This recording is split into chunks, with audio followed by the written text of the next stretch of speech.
नमो भगवते वासुदेवाय। ओम नमो ओम भगवते नमो भगवते वासुदेवाय। वासुदेवाय। ओम नमो भगवते वासुदेवाय।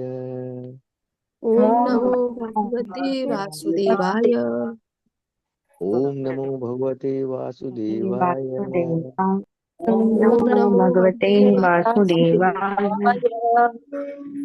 नारायणं नमस्कृत्यं नारायणं नारायणं नमस्कृत्य नरं चैव नरोत्तमं नरं नरं चैव चैव नरोत्तमं नरोत्तमं देवीं सरस्वतीं व्यासं देवीं देवीं सरस्वतीं सरस्वतीं व्यासं ततो जयमुदीरयेत्। ततो जयमुदीरयेत्। नष्टप्रायेष्वभद्रेषु नष्टप्रायेषु भद्रेषु नित्यं भागवत सेवया। नित्यं भागवते वया भगवति युक्तं श्लोके भगवति भगवते उत्तमं श्लोके श्लोके भक्तिर्भवत नैष्टिकी। भक्तिर्भवति कृष्णाय वासुदेवाय कृष्णाय वासुदेवाय देवकी नंदनाय च देवकी नंदनाय च नन्दगोपकुमाराय नन्दगोपकुमाराय गोविन्दाय नमो नमः। गोविन्दाय गोविन्दाय नमो नमो नमो नमः। नमः। मूकं करोति वाचालं मूकं करोति वाचालं पङ्गुं लङ्घयते गिरिं पङ्गुं पङ्गुं लङ्घये लङ्घयते गिरिं यत् कृपातमहं वन्दे यत्र यत्कृपातमहं पातमहं वन्दे वन्दे परमानन्दमाधवम्। परमानन्दं माधवम्। मङ्गलाचरण।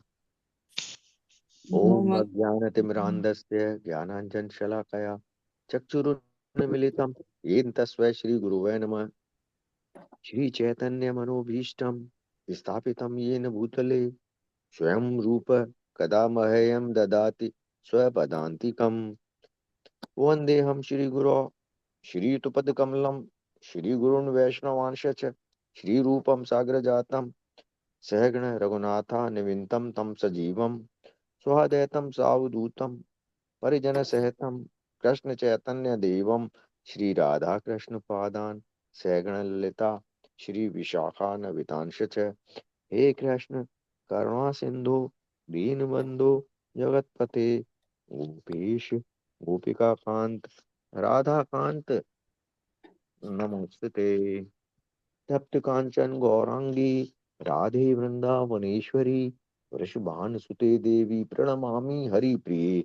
वाञ्छाकल्पतरुभ्यश्च कृपा सिन्धुभ्य एव च पतितानां पावनेभ्यो वैष्णवेभ्यो नमो नमः। नमः ओं विष्णुपादाय कृष्णपृष्ठाय भूतले श्रीमते भक्तिवेदांत स्वामिनीत नामिने नमस्ते सारस्वती देवे गौरवाणी प्रचारिणे निर्विशेष शून्यवादी पाश्चात्य देश तारणे। जय श्री कृष्ण चैतन्य प्रभु नित्यानंद श्री अद्वैत गदाधर श्रीवासादि गौर भक्त वृंदा। हरे कृष्ण कृष्ण कृष्ण हरे हरे हरे राम राम राम हरे हरे। हरे कृष्ण कृष्ण कृष्ण हरे हरे हरे राम राम राम हरे हरे। हरे कृष्ण माता जी दंडवत प्रणाम सबको। हरे कृष्ण दंडवत प्रणाम। हरे कृष्ण माता जी दंडवत प्रणाम। हरे कृष्ण प्रभु जी दंडवत हरे प्रणाम। कृष्णा प्रभु जी। हरे हरे हरे कृष्णा कृष्ण कृष्ण प्रभु माता जी दंड जी। प्रणाम। हरे हरे कृष्ण कृष्ण प्रभु जी सभी दंड प्रणाम प्रभु हरे जी। सभी को कृष्ण धन्यवाद प्रणाम। प्रभु जी। हरे हरे कृष्णा कृष्ण प्रभु माता जी जी दंडवत प्रणाम। सबको प्रणाम सादर प्रणाम।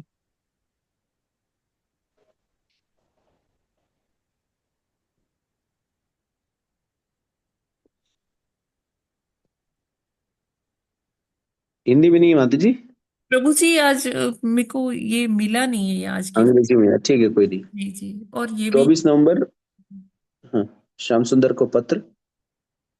To the sinners devotee, this ocean of maya is usually crossed bye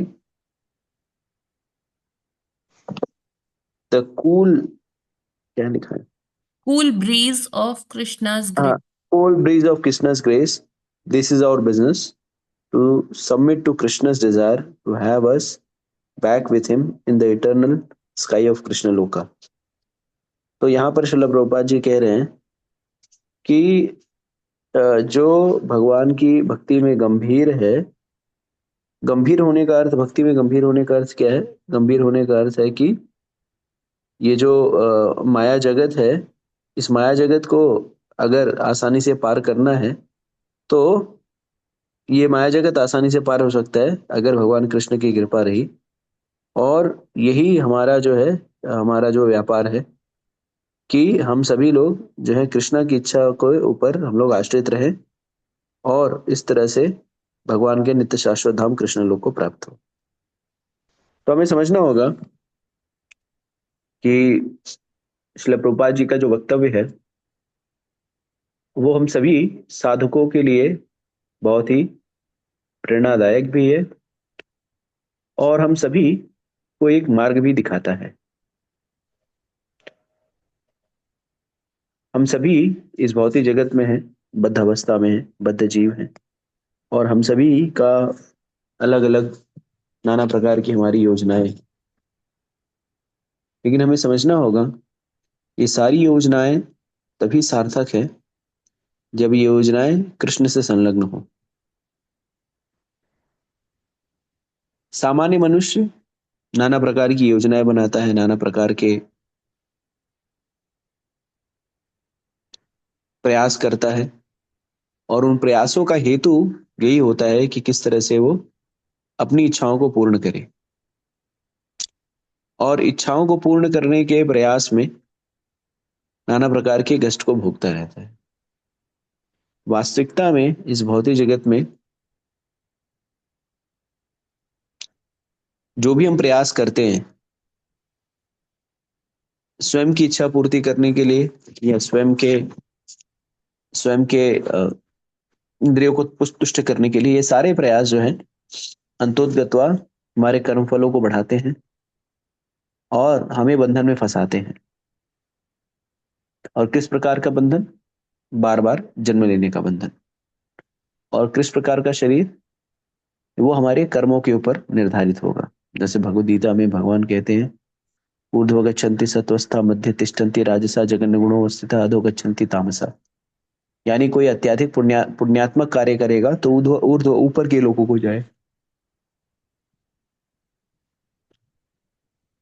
सामान्य रूप से जो रजोगुण में जीवन बिताएगा वो इस धरती पे रहेगा और अधो अधो पतन उसका हो जाएगा जो पाश्विक वृत्ति में रहेगा।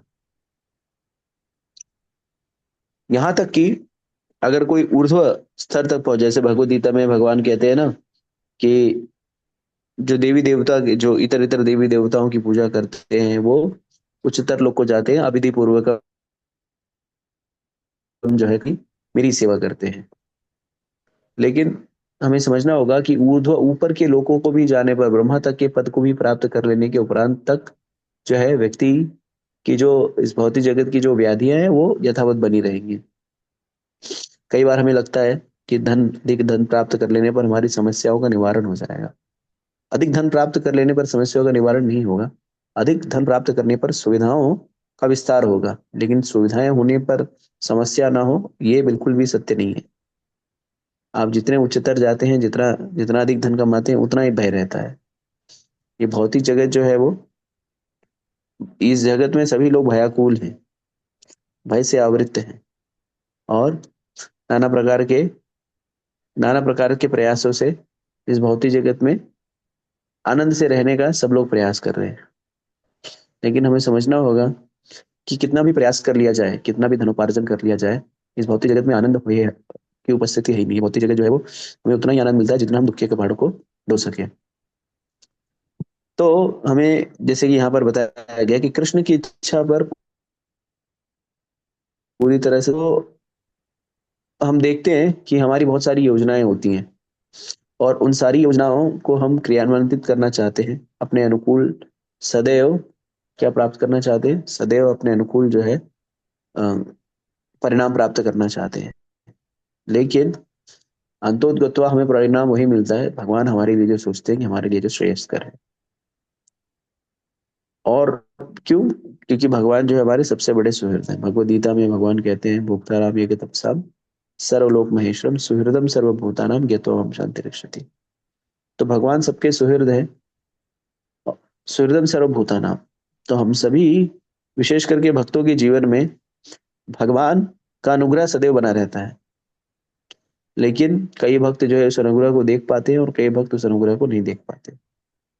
और भगवान का अनुग्रह हम पर है, ये इस बात पर निर्धारित नहीं होता कि परिणाम हमारे अनुकूल, कि मैंने जैसे सोचा वैसा परिणाम आए, तो ये सारी चीजें भगवान हमारे अनुकूल है, ऐसा नहीं है। कई बार विफलता भी भगवान, या हमारी विफलता भी भगवान की हमारे ऊपर भक्तों की कृपा ही होती है। तो इस भाव को समझना है और सफलता और विफलता के द्वंद में ना फंसते हुए अनवरत रूप से भगवान की भक्ति में संलग्न रहना है। तो अगर आप भगवान की भक्ति में अनवरत रूप से संलग्न रहेंगे, तभी जा करके सफलता और विफलता का कोई अर्थ है, या उसका कोई वो सफलता और विफलता क्या होती है उसका कोई ज्यादा असर नहीं पड़ता। तो जैसे भगवान कहते हैं ना, चैतन्य महाप्रभु कहते हैं कि यथा तथा वो अभिदधातु लंपटो मत प्राणनाथस्तु सेवना परा। तो भगवान लंपट की तरह लंपट है, और अगर वो गाढ़े लिंगन भी करते हैं तो भी ठीक है, और दुत्कारते हैं तो भी ठीक है। लेकिन किसी भी स्थिति परिस्थिति में हमें भगवान को अपना प्राणनाथ मानना है। शुद्ध भक्तों में और बद्ध, जो बद्ध जीव है उसमें यही अंतर होता है कि बद्ध जीव जो है वो थोड़े से अनुकूल प्रतिकूल स्थिति में भक्ति को छोड़ देते हैं, भक्ति को त्याग देते हैं, यानी भक्ति से दूरी बना लेते हैं। जैसे अभी कुछ दुर्घटना घट जाए तो प्रायः सभी लोग भगवान को कोसने लगते हैं, ऐसा क्यों कर दिया, ऐसा क्यों कर दिया, वैसा क्यों कर दिया। लेकिन भगवान के जो शुद्ध भक्त हैं वो विपरीत परिस्थिति में भगवान का स्मरण नहीं छोड़ते। देखिए पांडव इसके बहुत ही ज्वलंत उदाहरण है। भगवान जैसे कल मैं श्रीमद् भागवतम पढ़ रहा था, और श्रीमद् भागवतम के 5वें स्कंद के 6ठे अध्याय की समाप्ति पर, जहां पर भगवान ऋषभ देव के विषय में कथा जो है, भगवान ऋषभ देव की लीला समाप्त होती है। तो हम जानते हैं कि किस तरह से भगवान ऋषभ देव जो है वो भगवान के ही आवेश अवतार है, और उनकी उत्पत्ति उनके पिता महाराज नाभि और मेरे देवी के गर्भ से उनकी उत्पत्ति हुई। और भगवान को पुत्र रूप में प्राप्त करने के लिए दोनों दंपत्ति ने बहुत ही बृहद यज्ञ किया, अपने पुरोहितों के माध्यम से बहुत ही सुंदर तरह से यज्ञ हुआ। और यज्ञ होने के उपरांत भगवान उनके यज्ञ यज्ञ यज्ञ क्षेत्र में उत्पन्न हुए, और इतने प्रसन्न थे उनके यज्ञ से कि उन्होंने कहा मांगिए, आप कोई आशीर्वाद मांगिए। और पुरोहितों ने और महाराज नाभि और मेरु देवी ने प्रसन्नता पूर्वक कहा कि ये जो यज्ञ है भगवान आप तो जानते हैं सब, ये यज्ञ उसी तरह से है कि बहुत बड़ा आयोजन किया जाए और एक धन कुबेर को बुलाया जाए, और उससे कोई जब वो कहे कि कुछ मांगो तो उससे कहा जाए कि चवन्नी दे दो।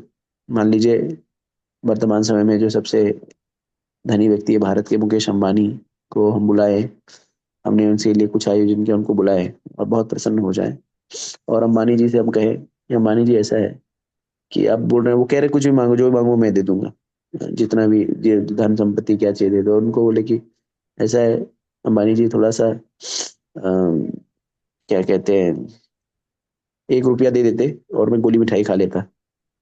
तो ये क्या होगा, एक प्रकार से बेवकूफी होगी, भगवान से हम कुछ भी मांग सकते हैं। तो ये लोग ने यज्ञ किया, और यज्ञ करके क्या कहा, मुझे भगवान ने कहा मांगिए। तो भगवान से मुक्ति मांग सकते थे, भगवत धाम मांग सकते थे, बहुत कुछ मांग सकते, भगवत सेवा मांग सकते थे, क्या नहीं मांग सकते थे। उन्हें कहा कि मेरु देवी और नाभि ने कहा कि मुझे आप जैसा पुत्र चाहिए। तो भगवान ने कहा कि मेरे जैसा पुत्र मैं तो अकेला ही हूँ, एक अकेला ही मेरे जैसा, मैं तो अकेला ही हूँ, कोई दूसरा मेरे समकक्ष तो है नहीं, मैं ही आपके पुत्र के रूप में उत्पन्न होगा। और फिर भगवान जो है वो भगवान ऋषभ देव के रूप में प्रकट हुए, और उन्होंने के 100 पुत्र थे, जिसमें राजा भरत सबसे वरिष्ठ थे। उन्हें शिक्षाएं दी, राजपाट दिया, और अवधूत वृत्ति धारण करके वो कर्नाटक में पहुंचे। वहां पर दावाग्नि में अपने शरीर को, अपनी लीला को प्रकट कर दिया। उसके बाद सुखदेव गोस्वामी जी बहुत ही सुंदर तरीके से फलश्रुति के बारे में बताते हैं, किस तरह से भगवान ऋषभ देव का जो कुल था वो बहुत ही उन्नत था। तो फिर राजा परीक्षित को सांत्वना देते हुए बानु कहते हैं कि हे राजन, आप चिंता मत करो, आपका भी कुल जो है बहुत ही क्या है, उन्नत है। जैसे राजा प्रियव्रत के खानदान में ऋषभ देव जो है वो सुखदेव गोस्वामी कहते हैं कि ये जो खानदान है ये बहुत ही अतुलनीय है, इसका गुणगान जो है, इसका गुणगान हमें निरंतर करना चाहिए। और फिर प्रभुपाद जी तात्पर्य बताते हैं कि इस खानदान में राजा ऋषभ देव उत्पन्न हुए भगवान के रूप में। तो ये खानदान जो है बहुत ही क्या हो गया, गुणगान करने योग्य हो गया। फिर कहते हैं कि राजा पृथु राजा उत्तानपाद के खानदान में उत्पन्न हुए, ध्रुव महाराज के खानदान में उत्पन्न हुए, और उनका खानदान जो है बहुत ही प्रशंसनीय हो गया, बहुत ही विश्वविख्यात हो गया, और उस खानदान की महिमा का गुणगान करना संभव नहीं है, जहाँ पे इतने महान विभूतियां जो है प्रकट हुई। उसके बाद कहते हैं कि इक्ष्वाकु कुल में स्वयं परम पुरुषोत्तम भगवान श्री रामचंद्र जी प्रकट हुए, जिन्होंने रावण का वध किया। इक्ष्वाकु कुल या सूर्यवंशी कुल जो है, रघुकुल, जैसे अयोध्या में हम सारे जो है वो सारे सूर्यवंशी हैं अधिकतर। तो सूर्यवंशी कुल जो है वो भी क्या है, अतुलनीय है, उसकी भी ख्याति जो है बहुत ही वो सुविख्यात है। और आप लोगों को पता होगा कि भगवत गीता जो प्रथम बार बताई गई थी वो किसको बताई गई थी? प्रथम बार सीखने के बाद सूर्य पुत्र विवस्वान, सूर्य के पुत्र विवस्वान को बताई गई थी। उसके बाद उन्होंने इक्ष्वाकु को बताई। तो शुक्रवार को ही इस भगवद गीता के इतिहास 4.1 पर विवेचना कर रहा था। तात्पर्य में प्रभुपाद जी बताते हैं कि भगवद गीता का ज्ञान जो है 12 करोड़ 4 लाख कुछ वर्षों पहले जो इसका ज्ञान जो है दिया गया था किसे? सूर्य के देवता विवस्वान को। और कुछ 20-25 लाख वर्ष पूर्व ये भगवद गीता का ज्ञान किसे दिया गया था? मनु के द्वारा इक्ष्वाकु को दिया गया। तो इस तरह से इक्ष्वाकु कुल भी उसकी ख्याति जो है वो अतुलनीय है। और कहते हैं परम पुरुषोत्तम भगवान श्री कृष्ण जो है वो यदुवंश में प्रकट हुए, और यदुवंश की ख्याति जो है उसकी यदुवंश की या चंद्रवंश की ख्याति जो है वो बहुत ही विशाल हो गई। तो मानो परीक्षित महाराज को दुख होता है कि अरे अलग अलग कुलों में अलग अलग लोगों की ख्याति है, लेकिन हमारे कुल में क्या ख्याति? तो कुरुवंश और यदुवंश जो है वो समकक्ष थे। तो परीक्षित महाराज उनको समझाते हुए, प्रभुपाद जी समझाते हुए कह रहे मानो कि हे परीक्षित महाराज को सुखदेव गोस्वामी समझाते हुए कह रहे हैं कि हे परीक्षित, तुमको चिंता करने की जरूरत नहीं है, तुम्हारा भी कुल जो है वो उसकी ख्याति अगाध है। जैसे अगाध है क्यों? क्योंकि भगवान स्वयं तुम्हारे यहाँ कभी दूत तुम्हारी सेवा में, तुम्हारे कुल के लोगों की सेवा में जो है सदैव वो क्या रहे, जुटे रहे। कभी वो तुम्हारे लिए, तुम्हारे खानदान के लोगों के लिए सारथी बने, कभी वो दूत बने, कभी वो संरक्षक बने, और कभी वो जूता पॉलिश करने वाले बने।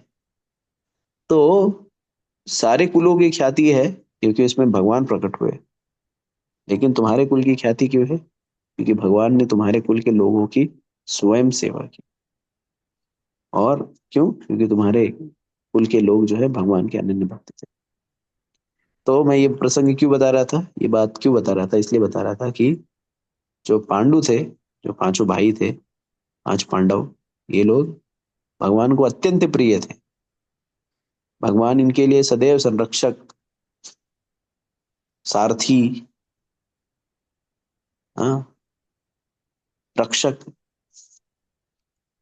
सारी चीज का, सारे सारे इन पांडवों के लिए भगवान ने सारी चीजें की, और इन सबके साथ सदैव रहने के उपरांत भी इनके जीवन में कष्ट जो है आजीवन कष्ट ही रहा।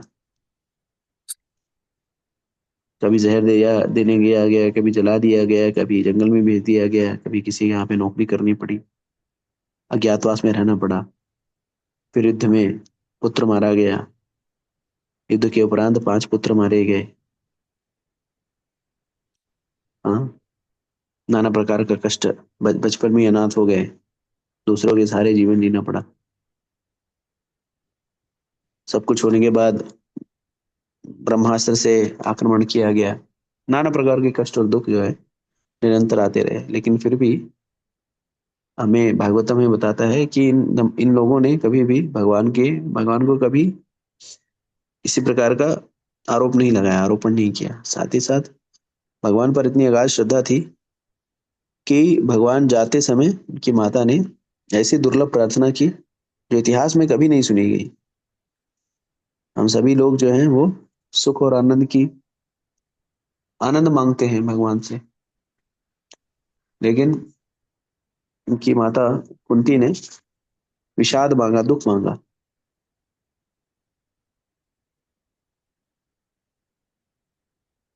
ऐसा तो कोई मांग भी नहीं सकता, ऐसा तो कोई मांग भी नहीं सकता। और दुख भी मांगा क्यों? क्योंकि दुख के समय भगवान का स्मरण होता रहता है, और दुख जब चला जाता है, व्यक्ति सुख में अनुभूति हो जाता है, तो भगवान का स्मरण और दर्शन नहीं होता, ना पुनर्भव दर्शनम। तो ना पुनर्भव दर्शनम, तो कुंती महाराज ने कहा कि मुझे दुख दीजिए भगवान। क्यों? क्योंकि दुख आता रहेगा तो आपका स्मरण, आपका संग सदैव, आपका दर्शन सदैव होता रहेगा। और आपका दर्शन होने का अर्थ क्या है? आपका दर्शन होने का अर्थ है कि भवसागर का पुनः दर्शन नहीं करना। तो जीवन में कभी भी विपत्तियां आई, कभी भी द्वंद आया, कभी विपरीत परिस्थितियां आई, लेकिन सदैव उन्होंने उन सारे परिस्थितियों को भगवान की कृपा ही समझे। तो भगवान के भक्तों की मनोदशा इसी तरह से होती है। जो भगवान का आकर्षण, भगवान को आकर्षित करती है, वो ये है कि कभी भी जीवन में विपरीत परिस्थितियां आए, कभी भी जीवन में हमारे अनुकूल परिणाम ना आए, तो भी उसे भगवान का अनुग्रह ही मानना चाहिए। जैसे देखिए, हम सारे लोग जो सोचते हैं कि हमारे दुख का कारण क्या है। हम अगर अपने दुख के कारण की अगर एक सूची तैयार करें तो बहुत लंबी सूची है।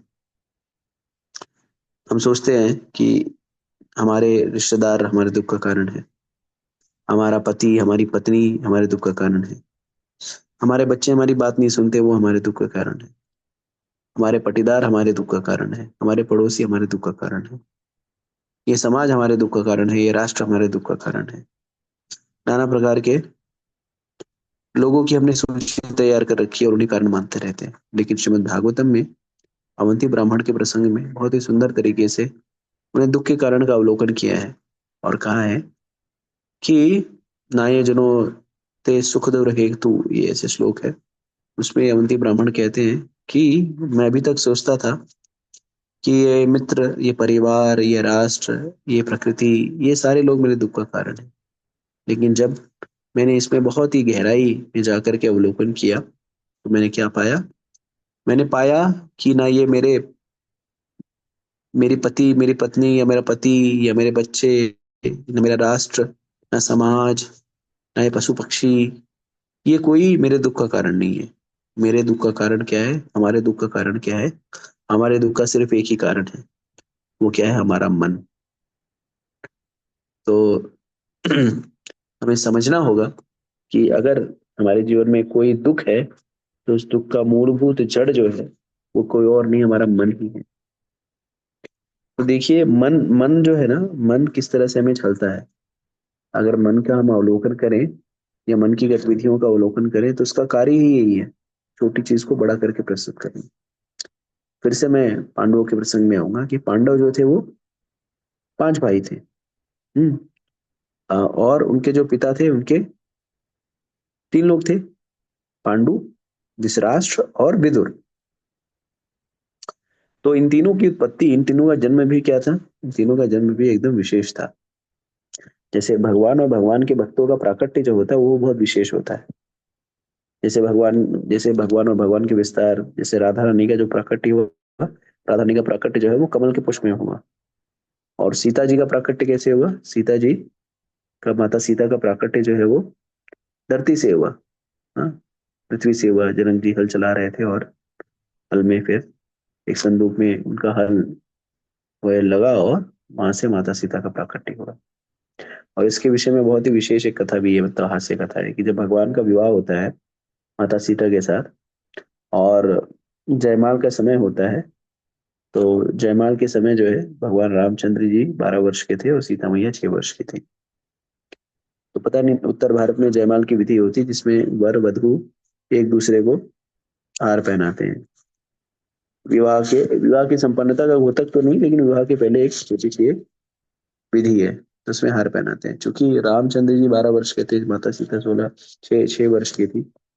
तो अब जैसे प्राय ये होता है कि जो दूल्हा होता है वो थोड़ी सी अकड़ में रहता है, और अकड़ में रहे भी क्यों ना, भगवान रामचंद्र जी इक्ष्वाकु वंश के, इक्ष्वाकु कुल के सिरमौर हैं, भगवान हैं, और दशरथ जी के पुत्र हैं, जो कि दशरथ जी चक्रवर्ती सम्राट हैं, बड़े राजा के लड़के भी हैं। और उन्होंने अ, बहुत ही विषम कार्य को पूरा करके वो उस स्थान पे पहुंचे थे। जैसे कि वो जो शिव धनुष था वो कोई सामान्य धनुष नहीं था, लेकिन भगवान जो है शिव धनुष को बड़े बड़े राजा महाराजा नहीं तोड़ पाए थे, लेकिन भगवान ने जब शिव धनुष को तोड़ा तो बहुत ही सरलता से तोड़ा।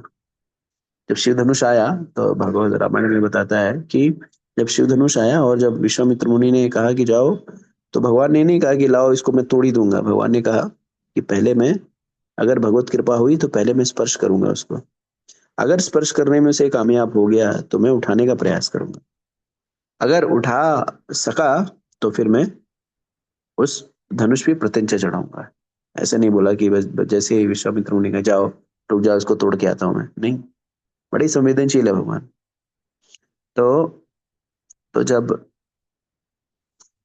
जब विवाह हुआ, तो जब जयमाल की विधि जब आई, तो अब जयमाल डालना है, तो रामचंद्र जी जो है झुक ही नहीं रहे। भगवान राम क्यों नहीं झुक रहे, जैसे कि मैंने बताया, तो वैसे वैसे भी एक बड़ा सा हास्य विनोद के लिए। तो जब सीता जी की जो सखियां हैं वो कहती है अरे झुक नहीं रहे हैं, अब कैसे जयमाल डाला जाए। तो दोनों ने एक युक्ति निकाली। क्या युक्ति निकाली? उन्होंने कहा कि तुला जी ये देखो तुम्हारा जो मुकुट है ना, बड़ा मुकुट ना थोड़ा सा टेढ़ा है, ठीक से लगाया नहीं गया है, और तुम्हारा मुंह थोड़ा सा सांवला पड़ गया है, कुछ लग गया है, तो इसको सुधार कर लो। तो कहते अरे ऐसे कैसे सुधार कर लो, कैसे सुधार करूं, उसके लिए तो दर्पण की आवश्यकता है। तो सखिया कहती हैं कि दर्पण की आवश्यकता, अरे आपको दर्पण देखना है, अपना चेहरा देखना है ना, तो सीता जी के परछाई में चेहरा देख लीजिए। तो राम जी कहते अरे परछाई में कैसे चेहरा दिखेगा। तो बोले ये मिथिला है बाबू, और सीता जी कोई सामान्य लड़की नहीं है, विशेष है। इनका जन्म जो है हल से हुआ है, जब जो धरती से प्रकट हो सकता है, उसके उसके परछाई में चेहरा क्यों नहीं दिखेगा। अच्छा, और राम जी जो है वो चेहरा देखने के लिए जैसे झुकते हैं परछाई में, वैसे सीता जी उनके गले में वरमाला डाल देते। तो इस तरह से सारे सारे लोग जय जयकार कर रहे थे, जय हो साधु साधु साधु। तो इस तरह से ये तो एक छोटा सा वो बता दिया। तो फिर ये जो 3 भाई थे, ये लोग भी बहुत विशेष थे, और इनके जो पिताजी थे वो भी विशेष व्यक्ति नहीं थे। ये धृतराष्ट्र, पांडु और विदुर के पिताजी जो थे व्यास मुनि थे, व्यासदेव थे। और जब जब 3 स्त्रियां थी, अंबा, अंबालिका और ये दासी।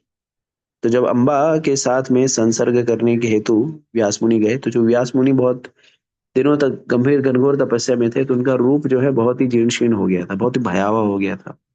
और रात्रि में जब संसर्ग करने हेतु व्यास मुनि उनके पास गए, तो उन्होंने क्या किया, अपनी आंखों को बंद कर लिया। कितना क्रूर व्यक्ति के साथ कौन संग करेगा।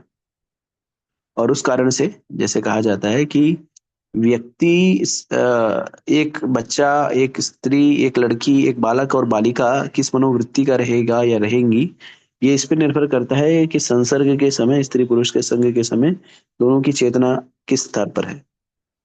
तो संग के समय जैसी वृत्ति रहेगी, प्राय वैसी ही वृत्ति का बालक भी होगा। इसलिए वैदिक सनातन परंपरा में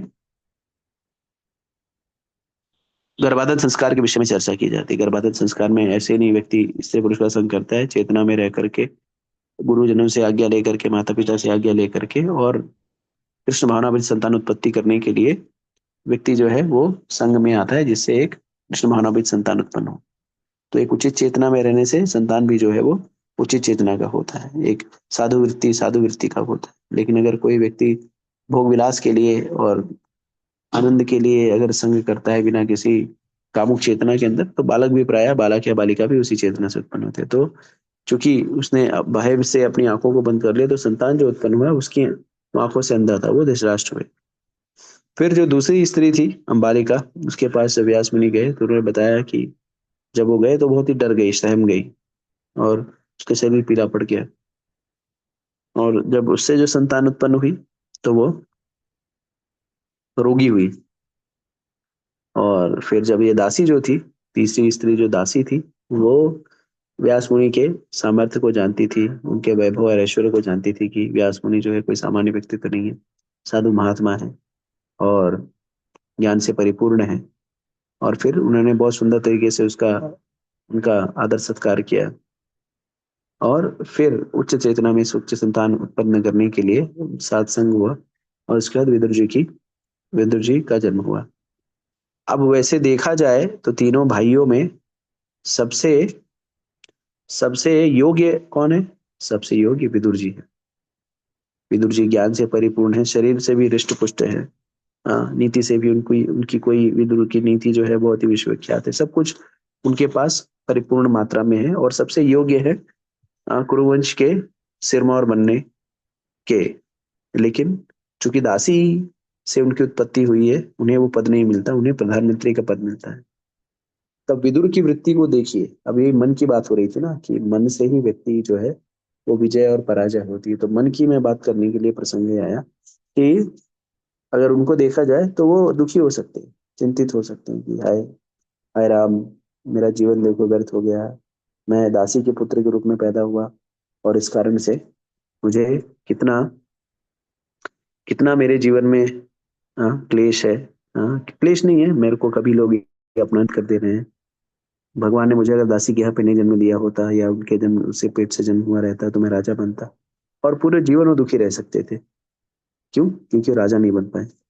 लेकिन विदुर जी जो है भगवान के जो भी उनको प्राप्त हुआ था उसपे भगवान का अनुग्रह व्यक्त करते थे कि नहीं, मैं दासी का पुत्र होने के बावजूद भी मुझे प्रधानमंत्री का पद प्राप्त हुआ, और ये सब भगवान के हेतु की कृपा है। उनकी कृपा से मुझे ये पद प्राप्त हुआ है, और उनकी कृपा से मुझे ये व्यवस्था प्राप्त हुई, मैं इसके बिल्कुल भी योग्य नहीं। और एक विपरीत परिस्थिति में अगर हम होते ना, तो पूरा जीवन कुड़ते रहते। हम होते तो पूरा जीवन कुड़ते कुड़ते ही जीवन बिताते उसी में। लेकिन विदुर जी ने कोई कुड़न नहीं की और भगवान का अनुग्रह व्यक्त किया। उसके बाद जब इसके उलट स्थिति थी इसकी इसकी क्या कहते हैं अपना धृतराष्ट्र की। धृतराष्ट्र। धृतराष्ट्र की स्थिति जो थी वो इसके उलट थी। कैसे उलट थी? धृतराष्ट्र आजीवन जो है अपने सारे दुख का कारण अंधेपन को सोचता था कि हाय हाय मैं तो अंधा हूँ, अंधा होने से मुझे कितना घाटा हो रहा है, ये नीति भी कितनी नियति भी कितनी क्रूर है कि मुझे जो है अंधा बना दिया, मैंने ऐसा क्या कर दिया कि मुझे अंधा। और पूरे आजीवन जो है वो दुख में उसने इस तरह से खेद में अपने जीवन को बिताया। लेकिन आचार्यगण बताते हैं कि अगर वो अपनी मनोस्थिति को बदल देता, अगर वो ये सोचता कि देखो कि भगवान की मेरे ऊपर कितनी अहेतु की कृपा है, भगवान मेरे ऊपर कितने कृपालु हैं कि मैं अंधा हूं, लेकिन अंधा होने के बावजूद भी भगवत कृपा से मुझे ये निष्कंटक राज्य प्राप्त हुआ है, जहां मेरे एक निर्देश पर सारे लोग खड़े हो जा रहे हैं, जहां मुझे कुछ नहीं करना पड़ रहा है, मैं अयोग्य हूं, लेकिन भगवत कृपा से मुझे जो है ये राज्य प्राप्त हुआ है। इस राज्य का मैं राज्य का राजा हूँ, इतने बड़े राज्य का राजा हूँ। तो अगर इस मनोस्थिति में रहता तो उसके जीवन में कोई दुख नहीं रहता। तो उसी तरह से हमें समझना होगा कि हमारे दुख का कारण वास्तविकता में ना हमारा मन ही है। इसके अलावा और कोई दूसरा देखिए 3 प्रकार के क्लेश हैं, आदि भौतिक, आदि दैविक और आदि आत्मिक। आत्मिक जो क्लेश है उसमें शरीर में दर्द है, पीड़ा है इत्यादि। लेकिन अगर संभवतः देखा जाए तो हम शरीर की पीड़ा से या इन सारी चीजों से तो कम ही परेशान है, लेकिन अपने मन की वृत्तियों के द्वारा मन की वृत्तियों के द्वारा हम बहुत ही विशाल तरीके से, बहुत ही वृहद तरीके से हमें दुख है, कष्ट है। भगवान भगवद गीता के 3रे अध्याय में जब जब हमारे सबसे बड़े शत्रु काम और क्रोध के विषय में बताते हैं, हम सभी का जो सबसे बड़ा शत्रु क्या है, काम और क्रोध, तो उसके उस पर विजय प्राप्त करने हेतु बताते हैं कि मन को हमें कृष्ण भावनामृत में लगाना पड़ेगा। और मन को कृष्ण भावनामृत में लगाना ही एक प्रकार का ये एक प्रकार का एक निषेध, या एक प्रकार से अगर हम अगर पूर्णतया कृष्ण भावना भावित हो जाए, भगवान की भक्ति में संलग्न हो जाए, तो हम इस मन रूपी शत्रु पर विजय प्राप्त कर सकेंगे। तो अगर इंद्रिया जो है सम्यक रूप से कृष्ण में लगी रह जाए, तो हम मन को नियंत्रित कर पाएंगे और मन की वृत्तियों से बाहर आ पाएंगे। तो ये जो जिसकी मैं बात कर रहा था कि 11वें स्कंद में जो अंति ब्राह्मण किया था, तो मन की वृत्तियों पर हमें क्या करना पड़ेगा, मन की वृत्तियों पर हमें नियंत्रण करना पड़ेगा। और मन जब तक कृष्ण भावना भावित होगा, कृष्ण की भक्ति में सम्यक रूप से नहीं लगेगा, तब तक हमें ये चलता ही रहेगा। क्योंकि भगवत गीता भगवान कहते हैं कि जिसका मन मित्र है वो सबसे बड़ा उसका मित्र है, लेकिन मन अगर शत्रु है तो सबसे बड़ा शत्रु है। और ये मन जो है हमें पतन के मार्ग पर ले जाएगा।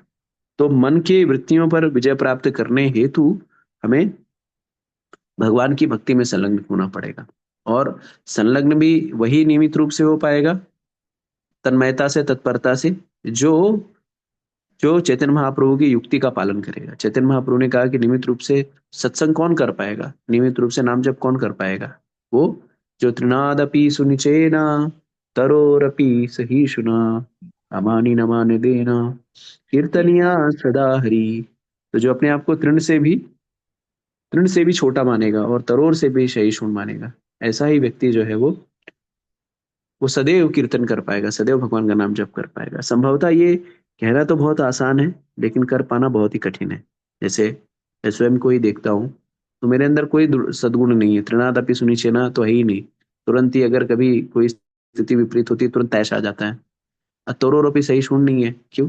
हम तो प्रोजेक्ट डायरेक्टर हैं, हम तो ये हैं, हम ये वाला है, हम ऐसे हैं, हम तो ऐसा करते हैं, हम तो वैसा करते हैं, हम तो को इंचार्ज हैं, को मैनेजर बनेंगे, को प्रेसिडेंट बनेंगे।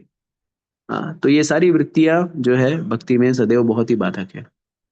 देखिए, 2 वृत्ति है। कई बार अगर आप देखेंगे तो ये भौतिक जगत इस तरह से बना ही हुआ है कि माया जो है या भगवान की शक्तियां जो हैं, वो व्यक्ति को इन प्रलोभनों में फंसाती है और हमारे ऊपर निर्भर करता है कि हम क्या करना चाहते हैं। जैसे 2 प्रकार के भक्त जो है वो देखे जाते हैं, एक होते गोष्ठानंदी, एक होते भजनानंदी। तो जब जीवन में जब हम कोई सेवा करते हैं, तो सेवा में कई बार बाधाएं आती हैं। तो बाधाएं जब आती हैं, तो हम क्या सोचते हैं, हम भजनानंदी बन जाएं। जीवन की बाधाओं को देख करके या सेवाओं में बाधाओं को देख करके। तो भजनानंदी भक्त वो होते हैं, वो भी भक्त होते हैं, वो भी नाम जप करते हैं, वो भी भगवान को केंद्र में रखते हैं। और उनका मूलभूत उद्देश्य क्या होता है? उनका मूलभूत उद्देश्य होता है कि स्वयं की साधना करे, स्वयं का नाम जप करे और भगवान का स्मरण करे, चेतना को उच्चतर बनाए रखे, कृष्ण में रखे, और जब अंत समय आए तो भगवान का स्मरण करके इस भवसागर से चले जाए। तो ये भजनानंदी भक्त होते हैं। लेकिन भगवान हमें जो है ना, वो भजनानंदी बनने की लिए नहीं कह रहे, हमें गोष्ठानंदी बनने के लिए कह रहे हैं। क्योंकि हम जिस समूह से जुड़े हुए हैं, जिन भक्तों के समूह से जुड़े हुए हैं, उसका मूलभूत आधार केंद्र जो है प्रचार ही है। तो हमें गोष्ठानंदी बनने के लिए क्या? गोष्ठानंदी भक्त वो होते हैं जो प्रचार करते हैं, जो परिव्राजकचार्य होते हैं, जो वितरण करते हैं इस आध्यात्मिक ज्ञान का। भगवान भी कहते हैं कि वो जो मेरे इस आध्यात्मिक ज्ञान का वितरण सबको करता है, उससे प्रिय ना कोई है ना कोई होगा। तो हम सभी लोगों को चाहिए कि भक्ति में बने रहने के लिए हमें निरंतर नियमित रूप से प्रचार करना चाहिए। क्योंकि एकांतिक भक्ति अगर हम करेंगे ना, तो संभवतः हमारा पतन हो जाएगा।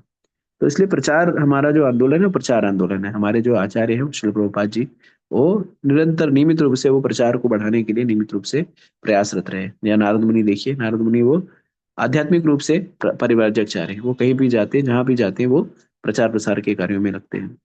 तो हम सभी लोगों को चाहिए कि इस प्रचार आंदोलन में अपना योगदान दें। देखिए, प्रचार करने हेतु बहुत बड़ी योग्यता नहीं चाहिए कि हमें बहुत बड़ा वाक्पटु होना है या हमें बहुत बड़ा ज्ञानी होना है। जो भी हम सुनते हैं, जो भी हम सुनते हैं, पढ़ते हैं, उसी को यथारूप दोहराने का प्रयास करना चाहिए। जैसे मैंने कई बार आप सभी लोगों से अनुरोध किया, और बाकी भी मंचों पर मैं लोगों से सहयोग ये अनुरोध करता हूँ कि आप जैसे कैसे भी हैं, जैसे भी हैं, आप जो है प्रचार कर सकते हैं। आजकल तो ऑनलाइन के माध्यम से प्रचार हो रहा है, आप सभी लोग इतना सुन ही रहे हैं। विनय भूषण प्रभु, स्वाति खरे माता जी, बाकी सब डिवोटीज सब आपको इतना कुछ सिखाते ही हैं।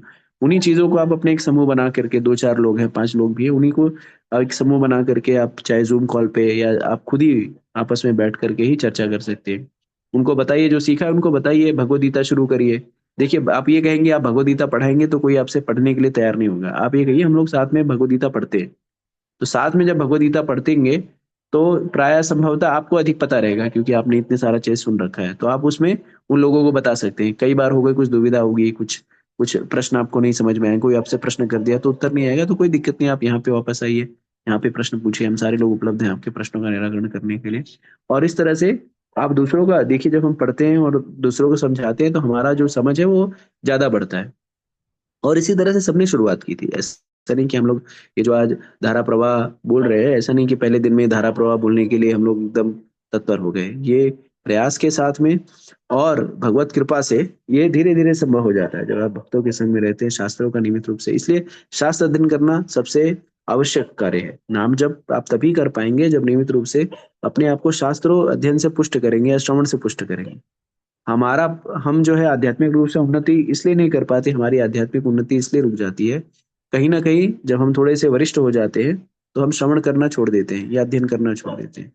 और यही जो है हमारे आध्यात्मिक उन्नति के लिए बहुत ही घातक हो जाता है। तो हमें लगता तो है हम अग्रसर हो रहे हैं, लेकिन हमारी भक्ति वहीं पर रुक रुक जाती है। देखिए, आत्मावलोकन भी तभी आप कर पाएंगे ना, अपने अपने पानी भी तभी आप नाप पाएंगे जब आप सदैव पानी के अंदर रहेंगे, तभी तो पानी नाप पाएंगे ना, कितना है कितना नहीं है, मेरा ज्ञान का स्तर कितना है। पानी के बाहर अगर आ गए आप कैसे अपने आप को नापेंगे, आकेंगे।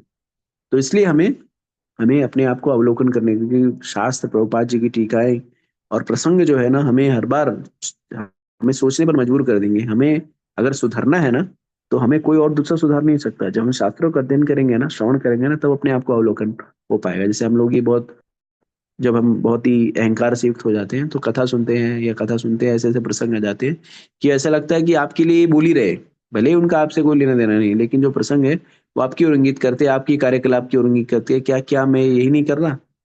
और फिर हमें सोचने पर स्थिति परिस्थितियां मजबूर हो जाती है। और यही उन्नत भक्त या जो प्रगतिशील भक्त है उसका यही लक्षण होता है कि वो अपने जीवन में, अपने भक्ति के मार्ग में जो भी कंटक है उनको क्या करता है, उनको हटाता है। तो कंटक हटाने की वृत्ति, ये कंटक है, ये कैसे पता चलेगा? जैसे हमारे पास कंटक होता है ना, तो हमें पता नहीं चलता। कांटा जैसे हमारे शरीर में चिपका हो और दूसरों को चुभ रहा हो, तो आपको नहीं पता चलता, अरे मेरे यहाँ पे कहाँ कांटा है। लेकिन कांटा जो है दूसरों को चुभता है, खुद को नहीं चुभता। दूसरों को पता करना पड़ता है, दूसरे से पूछना पड़ता है, तो बताता है यार देखो यार तुम्हारे यहाँ पे क्या है। जैसे मैं अपने पिताजी का पैर कभी कभी जब मसाज करता हूँ या उसमें मालिश करता हूँ, तो मेरे जो उंगली में कई कई जैसे फुरचे नहीं रहते, या उंगली थोड़ी सी, उंगली में जो चमड़ा है वो थोड़ा सा इधर उधर है। तो जब जब ऐसे लगाता हूँ तो बोलते हैं अरे तुम्हारा उंगली चुभ रहा है। हाँ, चुभ रहा है, तो चुभ रहा है, ये चुभने की वृत्ति दूसरों को लगती है ना, हमने को तो नहीं लग। मेरे हाथ में यार कहाँ चुभ रहा है, मैं कहाँ चुभ रहा है। अरे भाई तुम लगाओगे तब तो तुमको चुभेगा, तुम्हारे को थोड़ी लग रहा है, मेरे को लग रहा है इसलिए मैं बता रहा हूँ। तो ये जो अनर्थ होते हैं ना, इसी तरह से होते हैं। ये हमारी जो आ, हम जो गलत कार्य करते हैं ना, वो उसी तरह से हमें लगता है कि हम सही कर रहे हैं, लेकिन वो जो दूसरों को चुभ रही है। इसलिए संवेदनशील, हमें बहुत संवेदनशील होना चाहिए भक्ति में भी, और भक्तों के साथ आदान प्रदान में भी संवेदनशील होता है। भगवान जो है इसका बहुत ही सुंदर उदाहरण प्रस्तुत करते हैं। जब रामायण में, जब रामायण में वर्णन आता है कि जब भगवान जनकपुर पहुंच चुके हैं, और जनकपुर पहुंचने के बाद रात्रि हो गई है, भगवान लक्ष्मण जी जो है पहले, लक्ष्मण और राम जो है पहले विश्वामित्र मुनि का चरण दबाते हैं, और उसके बाद फिर भगवान रामचंद्र जी जब सो जाते हैं तो लक्ष्मण जी रामचंद्र जी का चरण दबाते हैं, और उसके बाद फिर वो सोते हैं। और जैसे अगर सामान्यतः क्या होता है, जो सबसे विलंब से सोया वो सबसे विलंब से उठेगा, ये है। लेकिन वैदिक शिष्टाचार क्या है कि जो सबसे छोटा है वो पहले उठेगा। तो वो जाते हैं और भगवान रामचंद्र जी को उठाते हैं, और रामचंद्र जी जाकर के दोनों जन मिल करके फिर गुरु जी को उठाते हैं, विश्वामित्र मुनि को। विश्वामित्र मुनि स्नान इत्यादि कर लेते हैं, और उसके बाद कहते हैं जाओ, रामचंद्र जी को कहते हैं जाओ आप पुष्प लेकर के आओ। और बगीचे में, भगवान वही पड़ोस में बगीचा होता है, उद्यान होता है। तो अगर हम होते तो हम क्या करते, अरे उद्यान देखा, लाओ नोच लेते सबको। लेकिन भगवान राम इतने संवेदनशील, इतने संवेदनशील कि वो जानते हैं ये बगीचा जो है, इतने सुंदर पुष्प, अगर अगर यहाँ पर इतने सुंदर पुष्पों की व्यवस्था की गई है, तो इस सुंदर पुष्प की व्यवस्था स्वयमेव नहीं हुई है, कोई माली भी है जो इन सारे चीजों की व्यवस्था कर रहा है। और भगवान जो है वहां पर जाते हैं और जा करके उस माली को ढूंढते हैं कि माली कहाँ है, माली कहाँ है, माली कहाँ है, माली कहाँ है। माली को ढूंढने में उनको 5-10 मिनट लग जाता है, और फिर माली जब मिलता है तो उससे कहते हैं कि हे माली महोदय, क्या मैं इस आपने जो उद्यान जो स्थापित कर रखा है, इस उद्यान से मैं कुछ पुष्प ले सकता हूँ क्या? मेरे गुरुजी जो है वो पूजा करने जा रहे हैं, और उन्हें पूजा करने हेतु अ, अनुष्ठान करने हेतु जो है थोड़े पुष्पों की आवश्यकता है, तो अगर आपकी आज्ञा हो तो मैं पुष्प ले लूँ क्या? और वो माली जो है बेचारा रोने को आ गया कि अरे, ऐसा कैसा, ऐसे कैसे भी हो सकता है क्या? आज तक हम कभी माली को पूछते हैं क्या किसी के बगीचे में जाकर तोड़ लो यार, लेकिन भगवान कितने संवेदनशील है कि उस माली को पूछो। माली जो है रोआसुआ हो गया, अरे ये कैसा व्यक्ति है यार, ये मेरे से आज्ञा ले रहा है, मैं हूँ कौन? हाँ, ये राजपुत्र है, दशरथ जी का लड़का है, चक्रवर्ती सम्राट का लड़का है। हाँ, ये कुछ भी करने में इतना सक्षम है, इसने शिव धनुष तोड़ दिया, और इतनी विनम्रता कि मुझसे आज्ञा ले रहा है। तो इसी तरह से हमें बहुत ही संवेदनशील होना चाहिए। और अगर हम रिश्तों में संवेदनशील हो गए, संबंधों में संवेदनशील हो गए, जो कि मैं खुद नहीं हूँ, मैं तो ज्ञान दे रहा हूँ, मैं खुद संवेदनशील नहीं हूँ, मैं सब बोलता रहता हूँ, लेकिन हमें बहुत ही संवेदनशील होना चाहिए, हमें दूसरे के पक्ष को भी समझना चाहिए। तो इस तरह से अगर हम गंभीर हो जाए, इस तरह से भगवान की, जैसे आज के ही ये प्रभुपाद जी के वक्तव्य में कहा है कि श्री कृष्ण चाहते हैं कि हम उनके साथ कृष्णलोक में निवास करने के लिए वापस लौट जाएं, और हमें केवल उनकी ही इस इच्छा को समर्पित करना होगा। तो अगर हम भगवान की इच्छा पर अपने आप को समर्पित कर दें कि जो भी घटित हो रहा है वो भगवान के हेतु की कृपा है, तो हमारे जीवन में कभी भी विषाद नहीं होगा। जो भी कुछ घटित हो रहा है वो सही हो रहा है। जैसे कहते हैं, वही है वही जो राम रच राखा को कई करे बढ़ावे साका। तो भगवान ने जो हमारे लिए जो योजना बना रखी है, वो सुंदर योजना है। कभी भी हम इस योजना पर प्रश्न चिन्ह नहीं उठाना चाहिए। और मैं अपने जीवन में स्वयं इस विषय पर जब सोचता हूँ, तो मैं पाता हूँ कि मैंने बहुत सारी योजनाएं बनाई, बहुत सारी चीजों को करने का प्रयास किया, या बहुत सारी चीजें प्राप्त करने की इच्छा थी, लेकिन भगवान ने जिस किसी भी मार्ग पर मुझे पहुंचा दिया, वो मार्ग जो है वो सबसे सही मार्ग है, और मेरे अनुकूल ही मार्ग है। मैं जब पढ़ाई कर रहा था तो मैं सोच रहा था कि मैं नागरिक अभियंता बनूंगा, सिविल इंजीनियर बनूंगा। और फिर जब मुझे सिविल इंजीनियरिंग में जब मुझे दाखिला नहीं मिला, जब मेरा प्रवेश नहीं हुआ, तो मुझे बहुत दुख भी हुआ। अरे, और फिर मैंने यदा ऐसे कैसे ही जो है कंप्यूटर इंजीनियर बन गया। अरे चलो कोई नहीं, कंप्यूटर इंजीनियर बन जाते हैं। और जो कि कोई रुचि नहीं थी, क्या कंप्यूटर क्या नहीं, मुझे कुछ नहीं पता था। लेकिन अब देखता हूँ तो भगवान ने मेरे लिए जो मार्ग चुना वो सबसे सुगम मार्ग था। अगर कोई इंजीनियर बन जाता, यानी सिविल ही बन जाता, तो दिन भर मैं धूप ताप में रहता। हाँ, धूप ताप में घूम रहा होता, मैं क्या पढ़ाई करता, क्या प्रचार कर पाता, क्या सेवा कर पाता भक्तों की, क्या भक्तों का सुन ले पाता। लेकिन अब जब ये संगणक अभियंता बनने के बाद जो है जीवन में 2 दिन कार्यालय जाना है, आप हवा में काम कर रहे हो, जहाँ कहीं भी हो आप सेवा कर भी रहे हो, काम भी कर रहे हो। हाँ, सारी चीजें संभव, देश विदेश भी जा रहे हो, घूम रहे हो। तो सब कुछ संभव हो पाया क्योंकि भगवान की, हम सभी के लिए भगवान का एक विशेष योजना होती है। और जैसा कि आज के तात्पर्य में श्रील प्रभुपाद जी ने बताया, हमें उस योजना के समक्ष अपने आप को नतमस्तक कर देना होता है। और जो हमारे साथ घटित हो रहा है, घटित हो रहा है अच्छे के लिए हो रहा है। बस हमें खाली समर्पण के भाव से रहना है। और अगर हम समर्पण भाव से, समर्पित भाव से अगर भगवान की योजनाओं को स्वीकार करते हुए आगे बढ़ेंगे, तो हम देखेंगे कि हम कभी दुखी नहीं होंगे। जैसा कि मैंने वो उस अवंती ब्राह्मण के प्रसंग को प्रस्तुत करके बताया कि मन जो है अगर कृष्ण में रमा हुआ है, तो कृष्ण में रमा हुआ है, तो कोई भी चीज घटित हो जाए तो भी वो कृष्ण की कृपा ही होती है।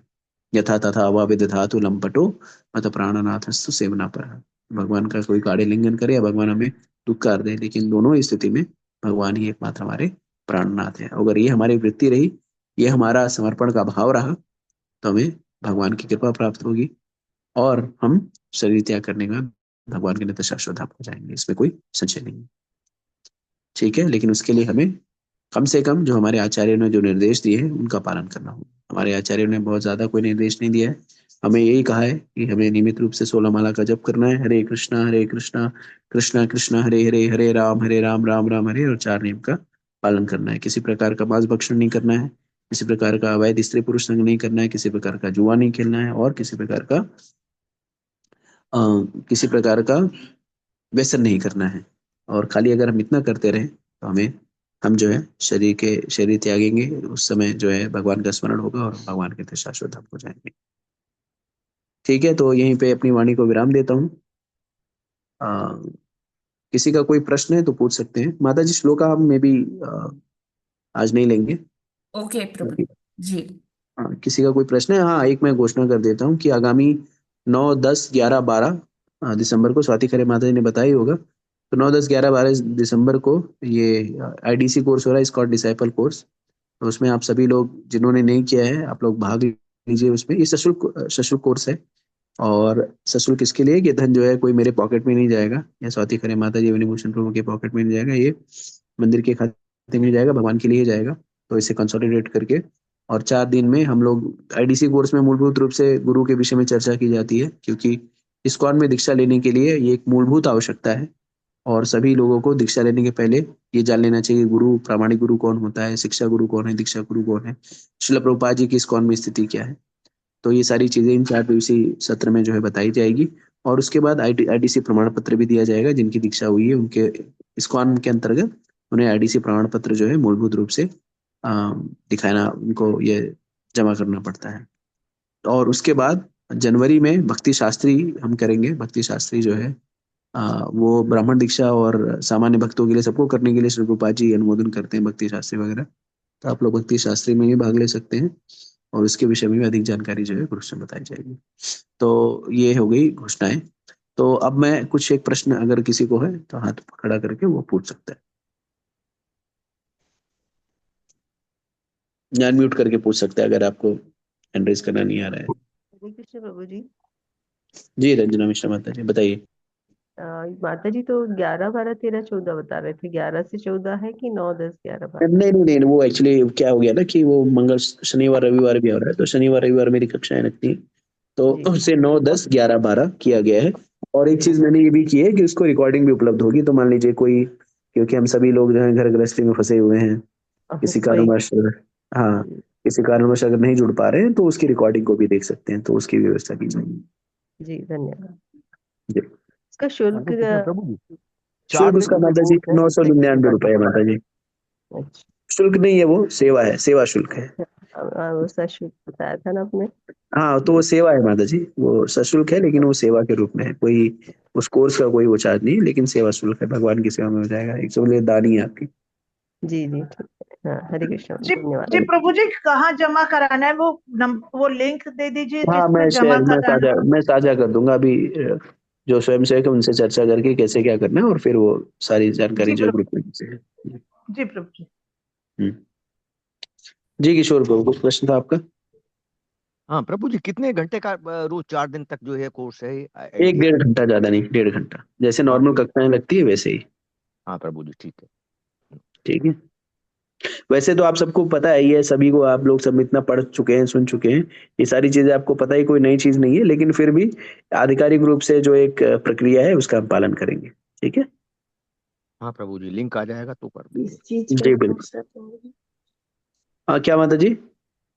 किस चीज का कोर्स है? मैं थोड़ा लेट हुई थी तो पता नहीं। नहीं नहीं, ये कोर्स जो है वो इस्कॉन डिसाइपल कोर्स है, यानी इस्कॉन के अंतर्गत जो जी लोग दीक्षा लेना चाहते हैं उनको ये गुरु के विषय में जानकारी होनी चाहिए कि प्रामाणिक गुरु कौन है, शिक्षा गुरु कौन है, दीक्षा गुरु कौन है। तो मूलभूत रूप से उनको ये जानकारी दी जाती है गुरु तत्व के विषय में। तो वो जानकारी आवश्यक है दीक्षा लेने से पहले जानना, कि हम कहाँ पे दीक्षा ले रहे हैं, किससे दीक्षा ले रहे हैं और क्यों दीक्षा ले रहे हैं, उसका महत्व क्या है। तो उसी के विषय में इस्कॉन डिसाइपल कोर्स जो है, जो इस्कॉन की जो सबसे सर्वोच्च संस्था है, जीबीसी के द्वारा अनुमोदित है, और कोई भी दीक्षार्थी को ये कोर्स में जुड़ना और श्रवण करना और उसका प्रमाण पत्र होना आवश्यक है। तो इसके लिए किया जा रहा है। प्रणाम प्रभु जी। ठीक है। जी प्रभु जी। और किसी का कोई प्रश्न है?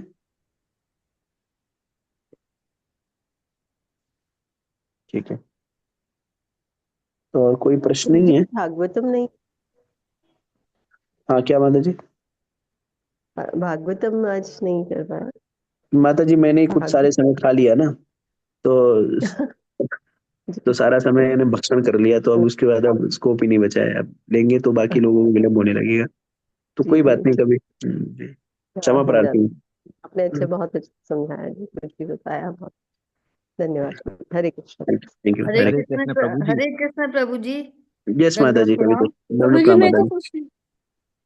ये ना जैसे हमने एक बार ये आईडीसी का कोर्स किया है तो लेकिन वो नहीं मिला, तो क्या ये फिर से करें क्या दोबारा, ये समझ में नहीं आ रहा है।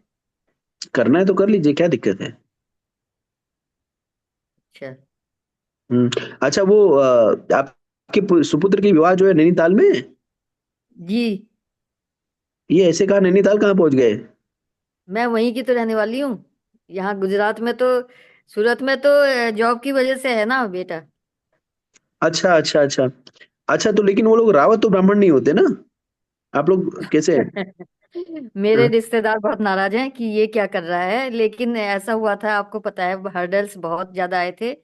हाँ। क्योंकि जब हम भी कभी भी ये कह रहे थे कि प्याज लहसुन नहीं खाना है